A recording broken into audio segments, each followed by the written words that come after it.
Hello everyone, welcome to profit भाई India. दोस्तों, एक अच्छी कंपनी जो मल्टी बैगर स्टॉक दे दे, वैसे तो उसको आइडेंटिफाई करने के लिए 36 गुण हैं, मतलब हमारे 36 क्राइटेरिया हैं जो इवेंचुअली आप हमारे मेंबर सेक्शन में देख ही लोगे।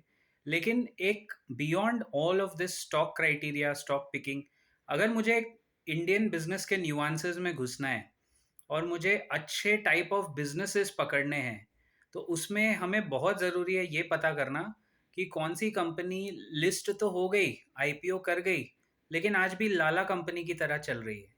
लाला company, for those who don't know, is a typical small and medium Indian business enterprise जो शायद सेकेंड या थर्ड जनरेशन में चल रही है।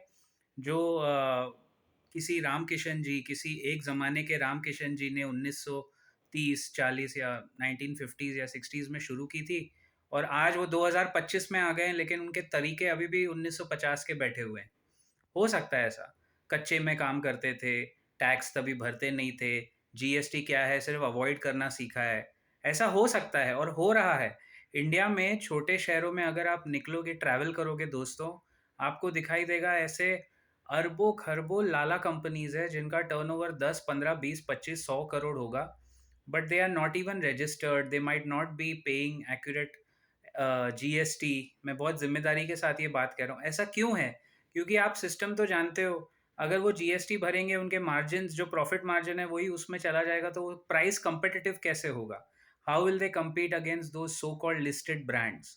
बट लाला या नॉट लाला कंपनी, बात वो नहीं है। बात ये है, फॉर एग्जाम्पल अभी टाटा ग्रुप में क्या हो रहा है, ये एक सिंपल क्राइटेरिया है कि कंपनी में प्रोसेसेस कितने बने हुए हैं, और कब ऐसा वक्त आता है कि क्या वो प्रोसेस चैलेंज होते हैं या वो प्रोसेसेस रहते हैं वैसे के वैसे जैसे वो होने चाहिए। टाटा ग्रुप का एग्जांपल लेते हैं। I mean, if anybody of you has worked with MNCs, आपको पता होगा कि आपका 5 साल 10 साल का मोर और less product life cycle, systems, के आर एस, के पी आईज काफ़ी हद तक सेट होते हैं। Everything is set, everything has a system. अब लाला कंपनी में होता क्या है, सिस्टम नहीं होता। वो लोग अटक जाते हैं इस चीज़ के ऊपर कि ये यहाँ पार्टी क्यों की, वो रेंट पे क्यों लिया, ये क्वालिटी कंट्रोल वाले को 40,000 रुपये महीना क्यों दे रहे हैं, मैं होता तो 25,000 देता। ठीक है, आप सिस्टम बनाओ, उसमें कोर कॉम्पिटेंसी डिफाइन करें, चेन ऑफ कमांड बनाएं।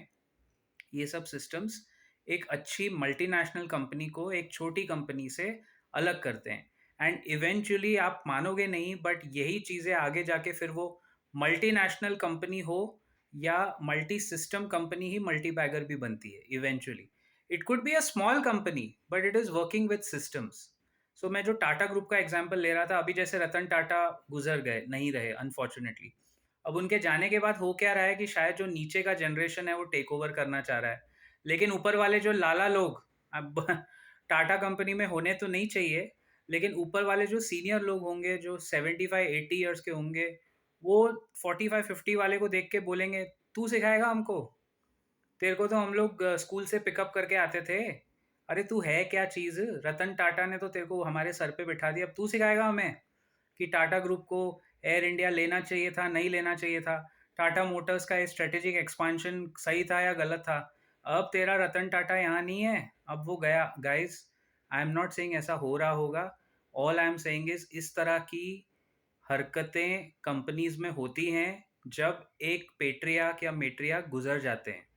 एंड टाटा ग्रुप इतना बड़ा है कि उसका लफड़ा अंदर बेसिकली क्लैश ऑफ ईगोज ही है। It's a clash of Lala ego versus the listed ego, जो उनके अभी सीईओ जो हैं वो कर रहे होंगे, जो हमने कभी नहीं सोचा था टाटा ग्रुप में होगा। एक एग्जाम्पल दे रहा हूँ, अगर आप कंपनी पकड़ लेते हो जो सिस्टम्स पे चल रही है, सही काम कर रही है, एवरीथिंग हैज़ अ सिस्टम, अगर प्रमोटर गुजर भी गया या निकल भी गया तो भी कंपनी के प्रॉफिट्स इम्पैक्ट नहीं हो रहे हैं, एग्जाम्पल, तो वो कंपनी के चांसेस एंड प्रोबेबिलिटी ज़्यादा है to become eventually a multi bagger.